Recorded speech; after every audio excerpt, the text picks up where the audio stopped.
सबका तहे दिल से प्रणाम बा। और हमनी का भी संघर्ष टू भी किसी भी कहीं आगे बा आया और भैया के बहुत अच्छा मूवी आ रहा बा संघर्ष 2। संघर्ष कितना अच्छा संघर्ष 1 से बढ़िया संघर्ष 2 बा। वही में उनकर लड़की काम कर बड़ी और उनकर लड़की भी काम कर बड़ी। बहुत ही खेसारी भैया के पिता के रोल बा। तो प्लीज आप सब वो फिल्म देखे जाए जा।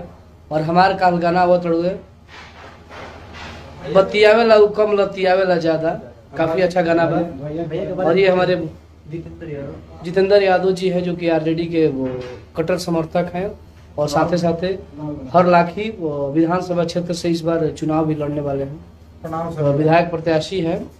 और हम अभी बैठे हैं दिल्ली में भैया के आवास पे। और भैया आप बहुत अच्छे इंसान हैं और पूरा कोशिश रहेगा कि वो भैया का हम लोग चुनाव प्रचार करें। हम ही नहीं, भोजपुरी के बहुत सारे स्टार करेंगे भैया का प्रचार और हम तो इनके भाई हैं। तो प्लीज़ हम सबों को ऐसे ही आप लोग मोहब्बत बनाए रखिए। Love you, bye by.